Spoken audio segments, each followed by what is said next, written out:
Welcome back to Just Got Brady on BJPenn.com. I'm your host, Cole Shelton. Episode 199 is live at UFC Nashville. Really good card here. A really good lineup. First up, we're joined by Steve Garcia to preview his fight against Calvin Kattar. Obviously, a really interesting fight, the feature fight on the main card. Steve's really looking forward to this fight. He's supposed to fight Edson Barboza in February. Barboza got hurt, and he was really disappointed with that. He knew that was this kind of chance to really start getting some respect and prove they can beat these top guys. But he decided to fight Calvin Kattar. Even though he's on a losing streak, I think Calvin is as dangerous as ever, especially with this fight kind of against his back against the wall. We're then going to be joined by Max Griffin to preview his fight against Chris Curtis.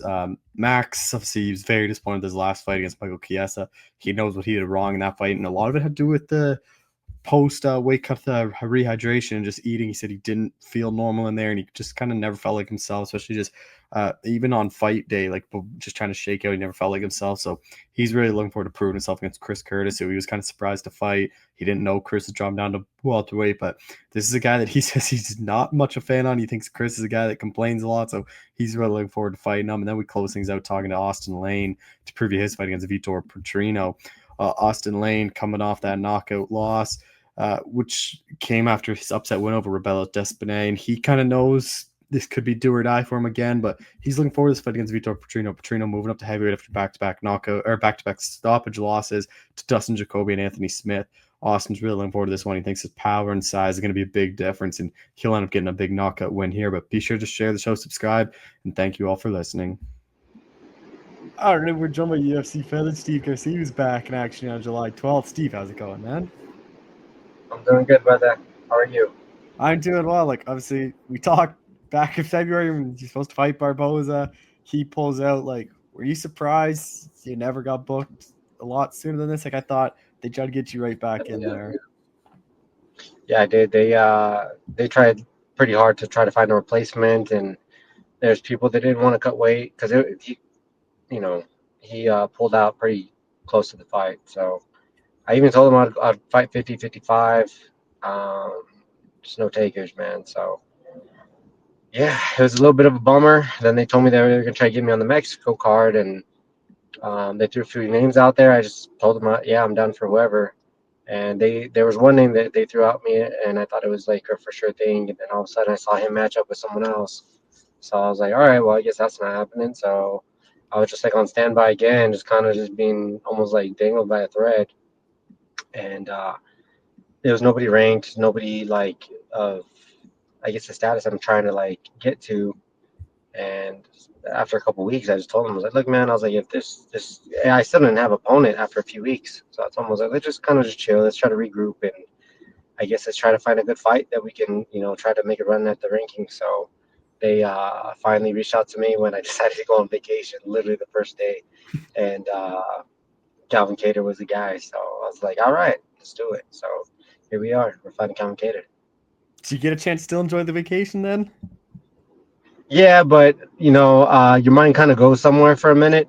You know what I mean? So as soon as I got the phone call, I ran to the gym in the hotel, and I got a workout in and stuff. But it was quite a bit of ways. You know what I mean? I still had probably like 2.5 months, Yeah. for the fight. So and I've been in shape since Barboza fight. So yeah, man, it was good. But yeah, they do you wrong like that sometimes when you're just trying to enjoy your family. But yeah, it's all good. It's all good. Like I'm happy to have the matchup I have. Just quick on the last one too. Like, how disappointing was it to lose that Barboza fight? Just because that was obviously going to be the biggest fight of your career, like a legend, a huge name. Like, I imagine like people that might not even watch UFC, if you like that know you, that you say you fight Barboza, Yeah. like that's a guy that people just know outside the sports. Like, how disappointing was that for like it to be so close and all that work and then it doesn't happen? Yeah, no, it's super disappointing. I mean, this dude's a legend. I mean, it probably wouldn't have affected anything with the rankings because um, he was number 15, and then like you have all these guys coming in at 45 that are just like coming from different organizations and stuff, and they're over here trying to like get in, and so it kind of ruins things a little bit for the rankings goes. But to have a win over Barboza is like a feather in your cap. You know what I mean? So uh, I'm sad I missed the opportunity, but you know what? Uh, the world keeps revolving, and we're just gonna keep going, and we're gonna figure out what we're gonna do, and uh, ultimately UFC makes the decisions. I don't, and we're ready. We're ready for whatever's next. And then I guess a bright spot is obviously the opponent, and it's not the Apex; it's in Nashville. Like, how excited is that? Where you're back in front of fans. I got a crowd, man. I just want to hear it. You know, I want to hear them. I want to feel the energy. Um, I feel like I've been kind of just like tucked away at the Apex for a little bit.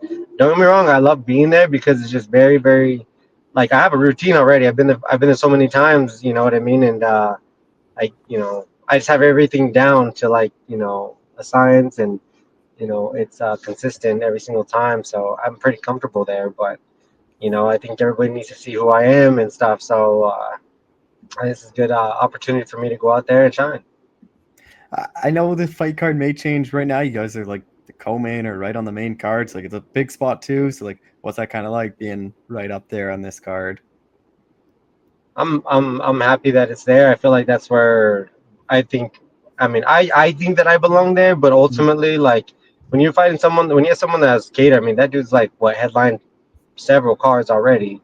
That dude's tough as nails. I mean, he's fought the best guys, too, and I think that like for him, I think he at least deserves at least a co-main. You know what I mean? And um, I think the main's what Derek Lewis.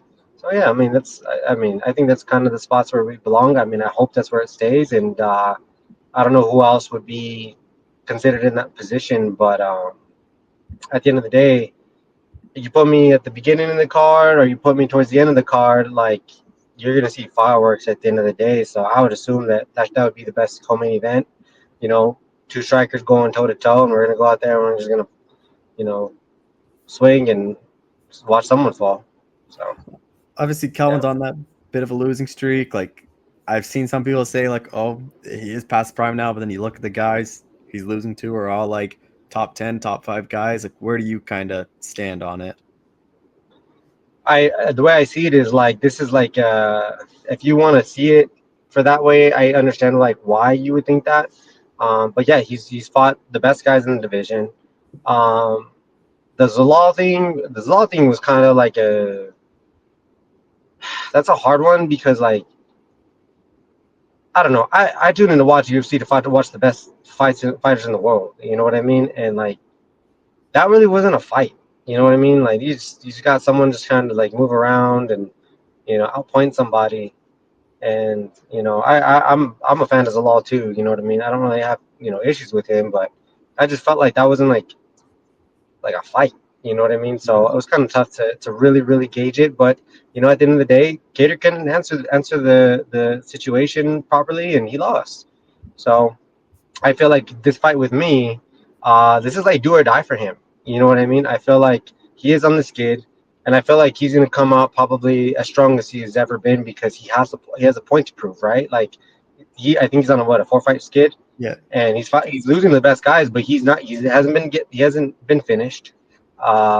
He's mainly losing decisions, and if he loses again, I mean I don't know what direction his career's gonna go down, and so this is where I feel like this is where people get desperate. You know what I mean? You're gonna see them do things that you don't typically see them, so which that's kind of makes them dangerous, and I'm prepared for that. So I think that this is gonna be a very good show for everybody.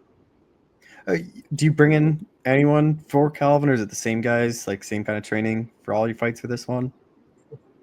Well, I have this one guy from Mexico. He comes in, and man, he has some really solid boxing, and that's kind of what obviously Cater's mainly known for is his boxing, his jab, his 1-2. He has a nice little uppercut, hook.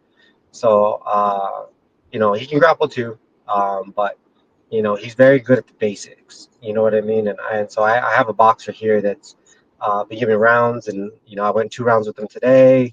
Uh, yeah, it was great. So I think I'm getting a good look for Calvin, and then all my other buddies, they all pitch in and they all kind of stimulate him as best as possible. So I got a good squad around me. Uh, with Calvin too, like, well, kind of both you guys. I know it is an MMA fight, but both you guys seem to prefer striking. So, like, would you hope like it's kind of one of those things that just turns out to be a striking fight for however long it lasts? Absolutely, absolutely. I welcome it. I think he probably welcome it, but I'm not in the position. Always in the position to always win, but I think he's in a desperate position to win. Mhm. And if that means that going down to the ground is the like his best way to solidify a win, I think he'll do it. So I'm prepared for everything. You know what I mean? When he fought Chikazi, he was looking for the legs. Um, who else did he fight that he was looking for a takedown? I even think he tried to take down Zalal. You know what I mean? I Yeah. think he had a couple shots there too. So, I'll never put it past him like, oh, he's not gonna shoot. You know what I mean? That's normally when they take you down. You need to be prepared for that. Um, Same thing when I fought Costa. When I fought Costa, I learned my lesson kind of with Costa because I'm like, this dude, he's not gonna try to take me down. I was like, this guy's literally just striking. He likes to kick people and stuff. I'm like, and that was the first thing he did was try to just get my legs. And so I learned my lesson there. We don't play that game. We're prepared for everything. Maybe the proper adjustments, but be ready from the gate. Calvin is a guy like he's never been finished in the UFC. I know the one was like he blew out his knee, so like he's a very durable guy. Has never been knocked out. Like how do you kind of see it playing out? Because he has fought a lot of these good strikers. Like Holloway couldn't put him out. Like would be a Yeah, feather in the cap. You could be that first guy to really put him out. I promise you, that's what I'm going for. There's I'm not gonna go out there and just be like I'm, you know, going on a whim trying to just like swing and just hope it lands. Like I will beat him until it happens, and I know he's gonna do everything he can to not, and he's gonna do whatever he can to like beat me. So that's why I think this is like a good fight for a co-main, if not main, because you're fighting two guys that are just dogs, and you're gonna go out there because that's one thing that Cater is, man. This dude is probably the toughest guy that you probably have in the division. I mean, to go 5 rounds, especially with Holloway. I mean, Holloway just had his way with him, and he had no quit in him. He had no ounce of even trying to find a way out, find an exit door. Nothing. I mean, that shows what a gamer he is, and I expect him to be that way when we step in the cage. I expect a Calvin Cater 2.0. That's what I'm preparing for, and let's see what happens. I mean, at the end of the day, we get to actually see it. You know, and we get to get locked in the cage together, and then two dogs are gonna fight, and one will win. Uh, he is ranked 15th, so like obviously it would get you in the division, but he is a bigger name in the divisions. Like, what do you think this win does here? Like, I wouldn't be surprised. And say you even do put him out, like you get a top 10 guy next. Ultimately, it's not for me to decide. I mean, I think if I can finish him, I think I should be top 10. Uh, Zalal squeaked out a very easy decision over him, and he got a 12 spot, I think. Mhm. So if I can solidify, put a stamp on it. I mean, I don't know. I don't have the Dana White privilege, man. I've been having to claw my way up from the bottom, and I have been the underdog so many times. I'm just the darkest horse in the division. Everybody thinks that I can't win, and not only am I winning, I'm knocking them out. I'm doing everything I can to like be undeniable because everybody wants to deny me. So I just have that mentality. I got the little chip on my shoulder, and ultimately, like, it's gotten me here, and I get to fight one of the best guys in the world, and nothing changes. You just keep going, you keep pushing forward, and I think that's just going to continue to um, work in my favor. And so Calvin Cater's next, and I'm gonna do everything I can to put his lights out. I was just looking like the only time you've been a favorite is Kyle Nelson and then Choi, and like you weren't much of a favorite. Like it was pretty close. Like, does that Yeah. bug you at all? Where like people seem to still not really have a whole lot of, Well, they it may don't. not be Yeah. respect, but like don't think No. you're gonna win. No. It drives me. I'm like, bro, I'd rather be an underdog anyways. Mhm. It's funny because like these are the people I don't really like is when they telling me they're like, oh, I bet in the house on you, bro. I bet in the house on you. And I'm like, bro, don't bet. But if you're gonna bet, it is what it is. But ultimately, like, yeah, it's a little disrespectful. I feel like, um, I don't know what I got to do. Like, what else do I got to do? What more do you want to see? I've been literally my job description is to beat this guy, right? Mhm. Okay, not only do I beat him, I knocked him out for you. Who's next? You know what I mean? That's just my mentality about it. It's nothing personal with anybody else. You know what I mean? Maybe they want me to make it personal with people. Uh, I mean, they can make it personal if they want, but like for me, the UFC literally just puts a bounty on these guys' heads. I'm just cashing in. That's Mhm. all. Do you think like this would be the win that finally gets you some respect? Like people realize like you are this legit contender, or do you think they No, will go to the point where he's like, oh, he's lost 4 in a row, like he's got to beat someone else, and then it's not like it kind of seems like the goalposts keep getting like pushed back for you. yeah, I think you said it. Uh, They're putting all these hopes in these Bellator guys. I think coming in, so they're getting first picks and stuff, and they're doing thing. More power to them. I would be doing the same thing if I were them. So more power to them. But I've had to claw and scratch my way up through division, through everybody, and that's just my life. That's my life since I was young. Nobody's given me anything. Everything I have is earned. Uh, that's all right. I can sleep better at night. I know that my road to the top is the hardest possible. You know what I mean? Um, I can live with that. You know what? I can live with that, and I can say that like I fought whoever. You know, there's nothing that's ever tried to stop me other than maybe politicians and the political part of fighting. You know, um, I'm just a kid out of Albuquerque, man, just like trying to make it. I was nobody. I'm still nobody. I'm still just trying to be somebody. That's all. just final thing, like, what is the goal then for you? Like, I know it is. It was setting up to be an active year, fighting in early February, and now it's kind of your first fight in July. Like, I imagine it's get a win and try to get it turned around as quick as possible, and like kind of at least get 2 fights here. Like, what is the goal then? Yeah, I like to get at least 2 fights.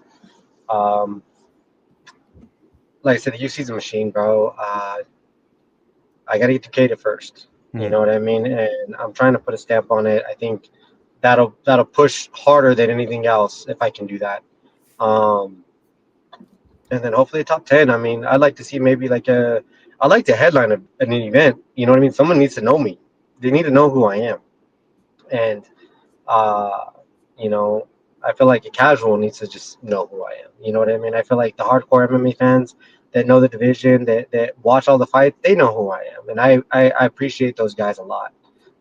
Luckily, through the media, you guys, everybody else that is able to give me an opportunity to speak. So I'm very appreciative for like you guys. But I just need to, the typical fan that just turns on a fight and like, oh, Steve Garcia's on the cars. Hell yeah, we're gonna tune in, and we know this is gonna be a banger. So uh, yeah, I want everybody to know who Steve Garcia is, and you know, luckily, like I've been doing it. I'm blessed. I got a good group around me. I've always kept God in the center. It's my biggest thing is to make sure I provide for my family. This is how I do it. Uh, I want to get to the top. But honestly, I'd say between me and you, but this is to all your followers. I mean, I kind of eye the BMF title more than I the undisputed, title. Um, to be able to compete for that, you know, if I can go out there and beat Cater, I just did something that Max Holloway couldn't, and he's a BMF right now. And let's say like he goes and beats Poirier, I felt like there might be a little story there. You know what I mean? I just did something you just couldn't do, and you're the BMF. Give me another one. I'll try to take them out too. If I just keep trending in that direction, man, like I think we can make that happen. Mhm. I mean, I think I have a case for it at least. You know what I mean?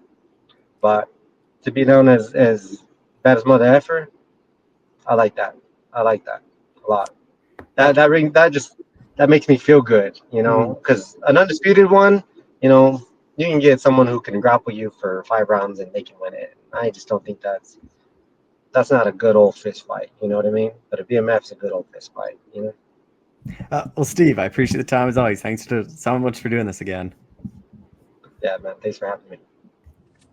All right, we're talking UFC welterweight Max Griffin, who's back in action and heading down to Nashville next weekend. Max, how's it going, man? Yeehaw! No, I'm great, man. I'm ready to go. Very excited. We're about 10 days, 9 days out. Very excited. Very ready. Ready to rumble. Obviously, it's been a bit since we saw you in December. Like, was this a lot longer than what you thought it was going to take for you to get back in there? Yeah, yeah. It's always longer for me. I feel like, um, yeah. I reached out to Sean that week after December, like, hey, I want to get back in there ASAP, and it's taking this long, but I'm glad that I have good opponent in a fire ass city. Um, ready to put on a show. How glad are you, before we get into the actual fight, like how glad are you that it is in front of fans and not just back at the Apex, so they're keeping you in front of the fans?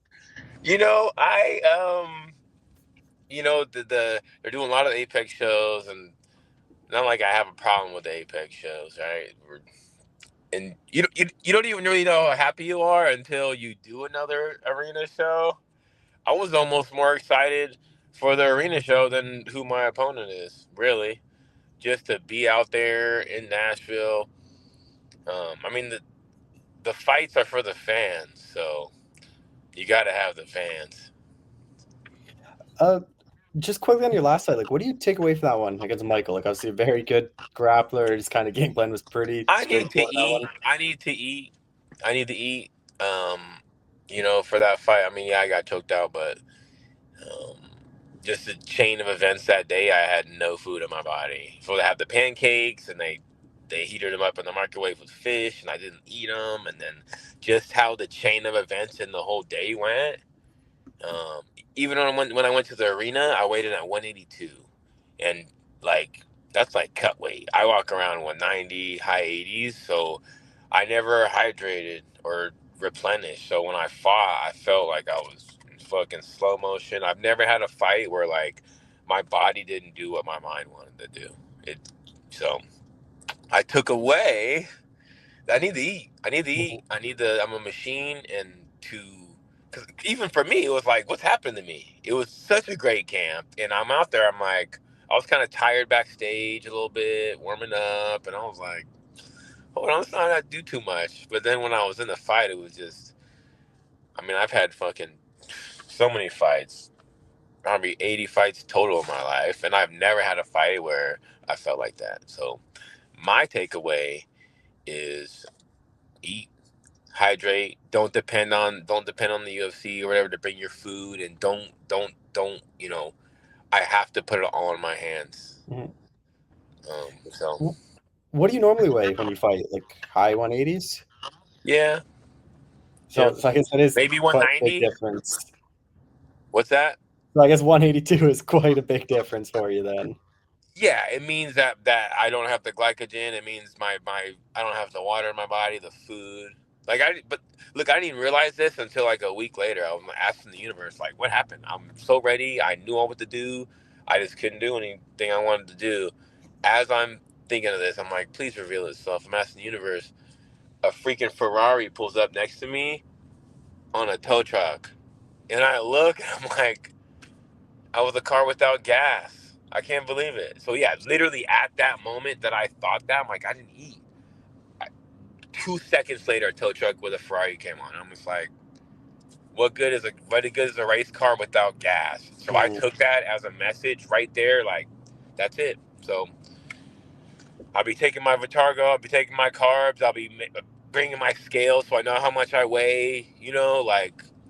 Uh, fight night, before the fight, know how much I weigh after my meals. Like, I need to be dialed in and can't have any stupid shit happen. Like, I beat him 99 out of 100 times, and he beat me that one time. So, shout out to him. Much respect to Kiesa. You know, he deserved that win. It's what it is. This fight caught me by surprise because I didn't think Chris Curtis was going to be dropping back down to welterweight. Like, did that surprise you? I wasn't expecting that name on the text. I saw Nashville, and I saw the name, and my girl ran outside. She was all excited. I looked at the phone and just got back to working in the backyard. She's like, "You're not excited? I'm more excited than you." And I was like, "I just don't like him. I don't like Chris Curtis." So it's more like that kind of, okay. Fighting someone you don't like versus someone that you're friends with is a little bit different. Why don't you like it? Like, did it stem from when you got booked, or has it been like for a bit? No, I don't know. Just when I hear the name Chris Curtis, I see someone complaining and crying and fucking whining about something, whining about something. He's always complaining, Mhm. So I don't know. It just rubbed me the wrong way, just in general. And it's been for years. It's been for years. Years. That just back when he's in PFL. You know, I didn't like what he was saying and just how he just don't like him. So it helps. It definitely helps. Just building Yeah. off that, what'd you make of him and Sean Strickland this past weekend going into the cage then? You know, it was honestly, I thought it was pretty funny. Like, actually, more funny. Like they went in there. You know, they lost their cool. You know, Chris grabs the guy in the clinch or whatever, but Sean socked that fool up. Didn't even leave a scratch. I think it's more like you didn't even leave a mark. How do you punch someone with a 2-piece and not even like a bruise? Not even like, I don't know. It was kind of weak, kind of embarrassing, but. I I mean, know does that mean you're standing on business or what? Is that what, I don't know. I know commissions don't like that. Like, did that ever cross your mind of like, hey, maybe you Yeah, might get suspended? I actually got a call before it even like was on the fucking internet. I had people that were at Tough Enough and were like, "Yo, Chris Curtis might be suspended. He rushed the cage," but I didn't want to put any thought into it. Like, I didn't want to feed into that. Like, oh, what if he pulls out? What if? I don't care. I'll beat whoever up is there. But I'm glad that nothing happened. Well, I mean, if they did something, if they did any kind of damage, I mean, something probably should happen. But if you run up on someone and there's nothing that happened, then I don't know. Uh, Camp all in California with this one with like Fluffy and all those guys. Yeah, yeah. It's been fun. It's been fun. Yeah, Fluffy's getting ready for Roman, Delize, so it's cool. We're like fighting their team, man. We just keep. Anthony's been picking all those Extreme Couture guys off, and now we're back to it. But even me for Chris Curtis, like I had to beat Chris Curtis for Anthony before, you know, Hmm. just for a certain look. But I'm very excited, for this opportunity. Is this a fight that does excite you, where like Chris is a guy that does like to strike, and you don't really have to worry too much about the wrestling?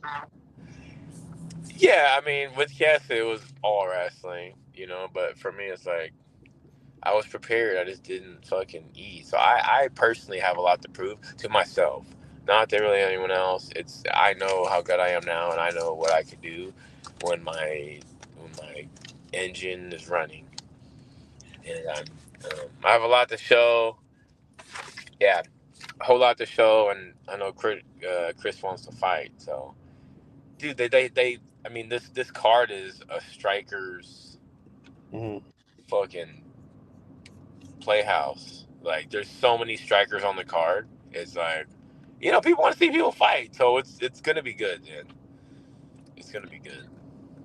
You're a pretty big underdog here, which surprised me. But then I was kind of looking back at your last couple fights. Like, I think the last time you were a favorite was Tim Means. So it seems like kind of always get overlooked. Like, do you enjoy that, where Yeah, like it seems like people are writing you off all the time? I don't care. One of these days, though, I mean, I'll show my stuff, and it's just still time to make money. Yeah, it's still time to make money, which I appreciate. With Chris, he's coming off that knockout loss. Like, do you think like dropping down to welterweight, it's like harder on people's chins? Like, do you think that is? Like, Yeah, well, you have like little loss.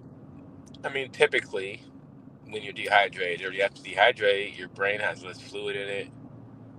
That's why rehydration is so important.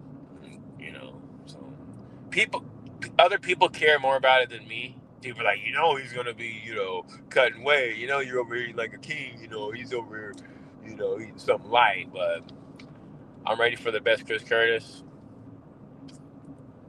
He has to be. on the flip side, like, do you think he's gonna be much bigger than you on fight night? Because I always thought like he was a welterweight that just wasn't cutting weight when he was fighting at middleweight. Yeah, he had a weird body size. He's kind of stocky. He was like a shorter 85er always. But I mean, he's pretty built. He seems pretty built. I mean, is he going to be 205? Maybe. But I'm ready to go. I've been walking in the 80s I've been in the mid 80s for like a month and a half. Last fight, I was 190 on fight week on Monday. So I'm just ahead of schedule, beyond ahead of schedule. So very excited to fight 15 minutes of fury. Just a couple more things. Like, how do you kind of see this one playing out then? I want to take it to him so much that he just is done. So if that's whatever it takes, I'm ready to beat him everywhere. Yeah, we're gonna put on the show. I'm gonna put on the show. Is that a little custom shirt too, or what are you wearing there? We're out here. I'll have to send you one, man. We got the fight night, Nashville. Holla. It's like a wanted poster, you know what I'm saying? Can people buy those? Like, just let people know where they can get it. MaxPaintStore.com. MaxPaintStore.com. Yeah, you get the win here. Like, where do you think that kind of puts you in the division? Like, you're always a guy that's kind of right near fighting those top 15 guys. I know. The cool thing is that, I think Chris was number 13 in middleweight. Mm-hmm. So it's kind of like a ranked guy. I need to get this win. And once I'm in the mix, I feel like a lot of these guys, they're just like placeholders, really. You have all these top 15 guys kind of just either not find each other or they have all fought each other before. That new blood is nice. Like Morales is popping up in there, man. He's been slaughtering these guys, bro. Mm-hmm. It just shows, like, for me, like, where I'm really at and where I'm going to be soon. Yeah, where I'm going to be soon. Does that give you confidence, like, seeing what Morales is doing to a lot of these guys and, like, how close your fight was? It does, because it was close, and I saw an interview with him. Someone sent it to me like a month ago, saying they asked him, who's your hardest fight? And they said, Max. He cracked me. I couldn't get my rhythm on. He took me down. Like, so for him to have that experience, right, with me, like, fuck, he's, wasted all these other guys that are good, right? And then what he does to me is like, I won the first round, it felt good, yeah. To hear him say that, like, shit, the fight went bad, blah, blah, blah. And to see him say that after what he did the Magny, we did the Gilbert, it's good for me. It's like, we out here, Just final thing, like, I imagine win, lose, whatever, like, got to get at least one more in this year, because I know you've always wanted to be more active. Yes. I want to fight.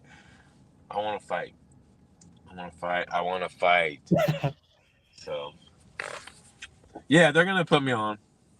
I'm going to go out there, do what I got to do my thing. And I will not be denied.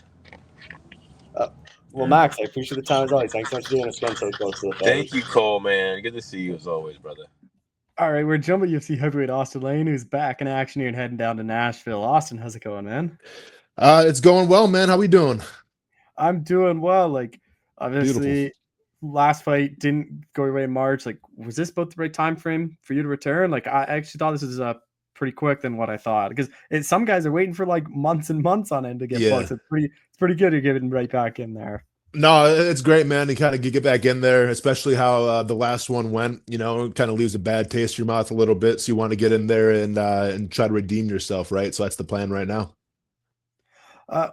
This opponent caught you by surprise just because Vitor had been at light heavyweight? Like, I didn't really think he was moving up. I imagine probably caught you a bit by surprise when this was the name that came across the contract. Yeah, a little bit. This is a guy that obviously I knew who he was a long time ago. He actually fought on the Dana White's Tuesday Night Contender Series card with one of my my teammates in Jacksonville. So I knew of him before a little bit. I've been following his journey.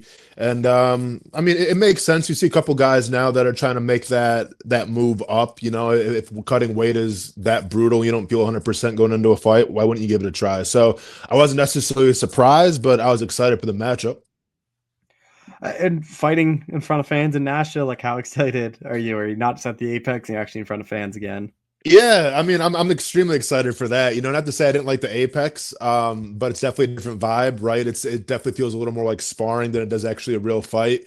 When you can add the atmosphere, the energy, the excitement, and just take that from the crowd. And I probably, I mean, even though I'm from Jacksonville, and I don't know how Tennessee people feel about Jacksonville since it's the football and everything, the Titans and the Jaguars, but I assume that I'll probably be getting the one getting cheered here. So it'll be cool to kind of feel the energy again.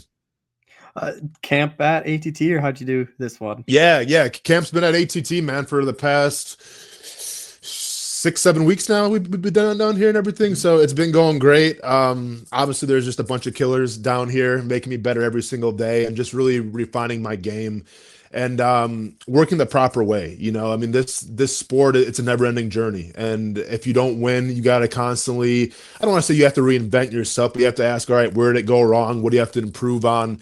And how can you do things better? And some of that's been what this camp's been about. Who are the main guys you're working with? Like, ton of heavyweights there. It's weird. Like, ATS, a lot of like the Russian heavyweights get down there. Dude, we got Russians, we got Brazilians. Man, Buchesha's down here now, who's like one of the greatest grapplers in history. So I've been working a lot with him. I didn't know who he was, and I'll tell you a quick funny story. So obviously I follow jiu-jitsu, but like I'm not like diehard into it. Like I practice it, but like I don't know like all the big names. I obviously know Gordon Ryan and everything. And I know the name Buchecha, but I never knew like what he actually looked like. So one day we're sparring, we're rolling and everything, and like he gets me in side control. I'm like, man, like usually I can like kind of counter and I'm like, this dude just feels like a different level. And I heard around like the gym, like, yeah, he's like a 17-time world champion. I thought he was Russian. Like I thought he was like a Dagestani wrestler. I'm like, yeah, you're pretty good, man. And then all of a sudden we get tagged in a photo together on Instagram. I look him up. I'm like, oh no, man, this is Buchecha. This is the guy who I think won ADCC twice. Like took Gordon Ryan to the limit. I had no idea who he was when I'm sparring with him, but obviously after then I'm like, okay, that makes a little more sense. Why usually I can get some things off on guys in terms of my jiu-jitsu that was not working on him. And with Vitor, like moving up, like do you imagine you can add a lot of weight, but do you imagine you will be a lot bigger and stronger in there than him just because naturally he's moving up? I know size wise like you are, but he seemed always like a big light heavyweight. Like, do you think there'll be a noticeable size difference at all? I mean, yeah, obviously, like if you've been following him along, he's been obviously taking his strength training very seriously, putting on some mass, putting on some muscles. So I expect him to be obviously bigger than what we've seen him before in UFC events. But will I have the size advantage? I mean, yeah, I'm definitely the taller fighter. I'm definitely the longer fighter, but I'm expecting him to be heavier than he's ever been before. And I think, with some guys, when you see them move up from light heavyweight to heavyweight, maybe it's not the best weight. It's not the best, I think Ryan Span's a good example of this from a couple months ago. I mean, I think with him, he takes his weight training very seriously. So I think the biggest thing is yeah, you're putting on muscle and everything. How can you carry that though in a fight? And we'll find out. And I think the big thing is like we just saw him get knocked out, and heavyweight power is a lot different than 205s. Like, is that something that's kind of in the back of your head too? Is just like the power exchanges are going to be a lot different for him? Yeah, I mean, I think so. Like the dude's always down to brawl, right? So, we have a couple game plans in place. Some of the guys that I train with actually know of him a little bit and kind of know his mindset, and we have a pretty good idea of what we can expect for this fight. So, but what it comes down to, man, is whether, he can handle the power or not. It's just fighting within myself. It's doing what I do well, dictating the fight, dictating my pace, and then going from there. Is there a lot of pressure on you going in this one? Like, you just never know in the UFC if you lose 2 in a row, especially if the contender series around the corner. Like, is that something that you think about, or do you not even try to get Dude, there? I'm gonna be honest, man. After my last fight of what went down after, it's kind of put a new perspective on me and a lot of things. And I haven't really shared any of this, man. So you get kind of the exclusive. So shout out to you, Cole. But so for my last fight against Mario Pinto, Monday of fight week, my stepfather, who I consider my father because he's the one that raised me, was in a horrible accident, a ski accident. Ended up breaking his neck, fracturing his skull multiple spots, broke his back, and fractured his heel. Didn't wake up till Thursday. Didn't know if he was going to live. Didn't know if that was going to be the end.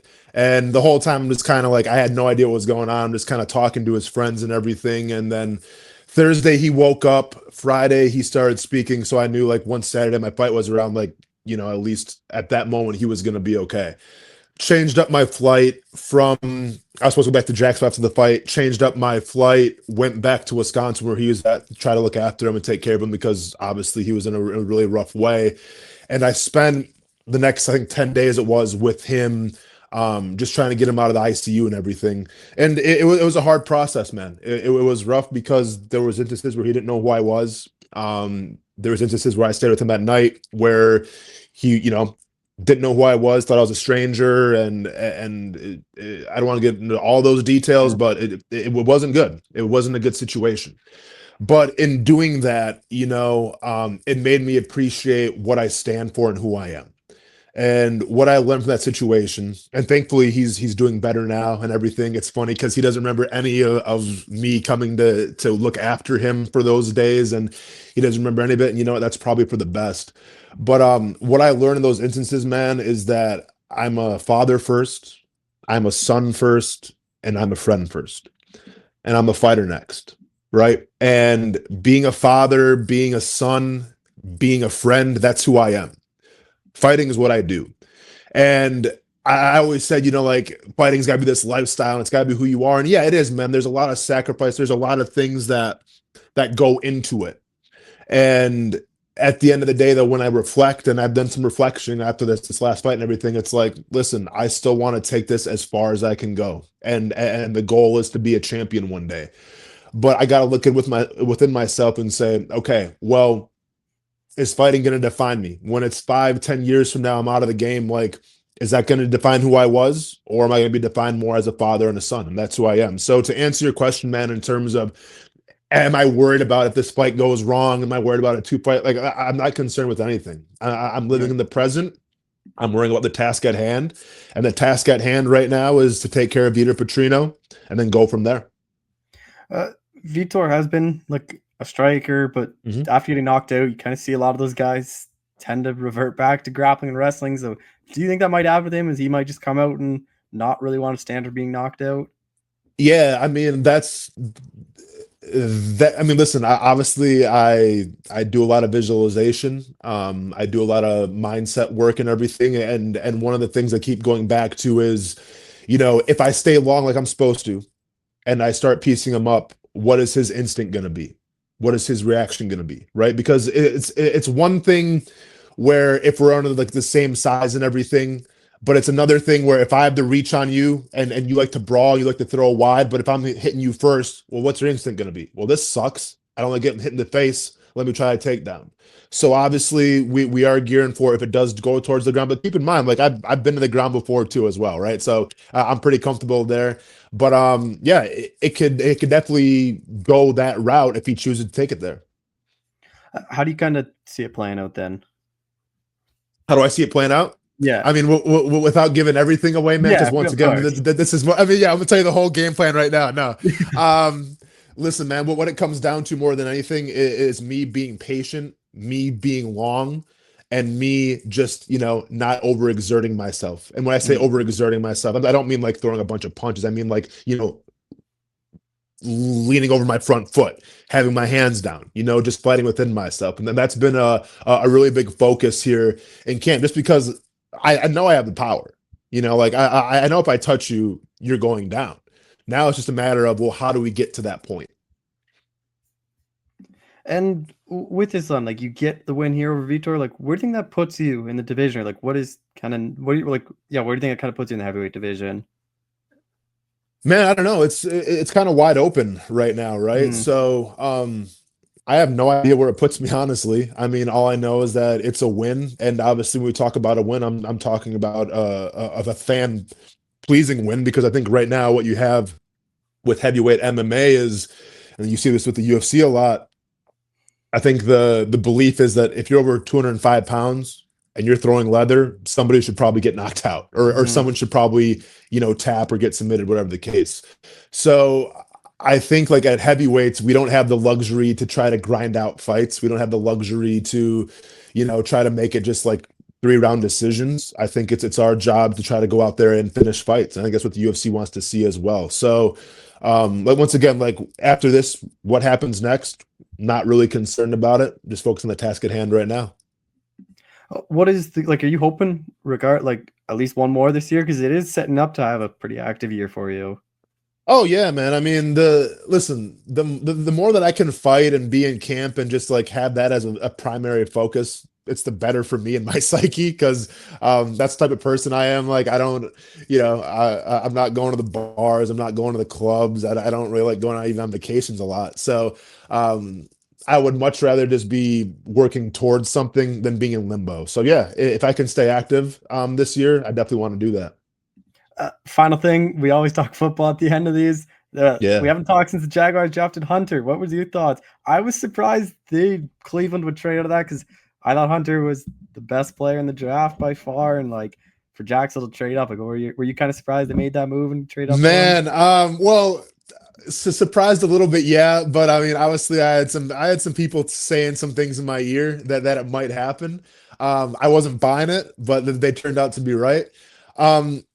Man, I was super surprised though, right? Because you talk about, to me, a generational type of player, at least in terms of excitement, right? And I think if you look at Cleveland right now, like Cleveland needs a rebrand. Like Cleveland needs a player that can be like, hey, this is our new go-to guy, just because they've kind of been the factory of sadness now for a while. So the fact that they gave up that draft pick, and they obviously got some draft capital in return, but they gave it to Jacksonville, and Jacksonville got their guy. I'm ecstatic, man. I think Travis Hunter, he brings a great energy. I think when you look at James Gladstone and Liam Cohen, and Tony Baselli, this whole new regime and everything, it is about coming out the gates fast, right? And I think Travis Hunter allows you to do that, because back in the day, man, it used to be, if you're a new head coach, if you're a new GM, like, you're going to get a couple years to try to prove yourself. But I think now with like D'Amico Ryans in Houston, it took them a year with CJ Stroud, and all of a sudden they won a division and they made a run in the playoffs. Yeah. If you look at Dan Quinn in Washington, it took them a year with a quarterback and, like their offensive coordinator calling the calls. Like, teams can rebuild and teams can go from last to first within a year. So I think expectations should be high for Jacksonville. I think Travis Hunter is going to be a big centerpiece of why they're successful this year.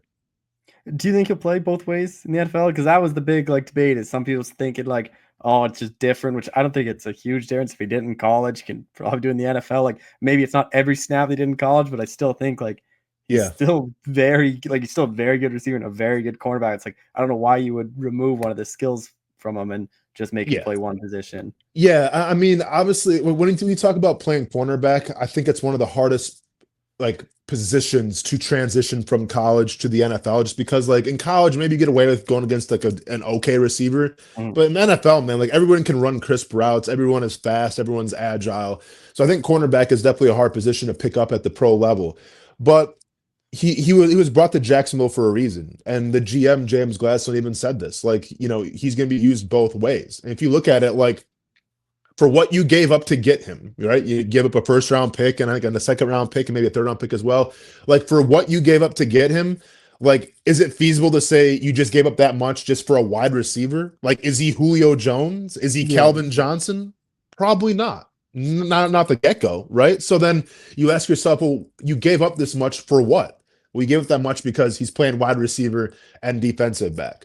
And I think when it's all said and done, I think you're going to look at a lion's share of around 70% on offense and maybe 30% on defense. Obviously, if it gets towards the end of the season, maybe the season's on the line for the playoffs, then maybe they use him more on defense, but he will be playing both ways. Well, Austen, I appreciate the time as always. Thanks so much for doing this again. Cole, man, stay casual, dude. We'll catch you down the road, man. Take it easy. Yeah.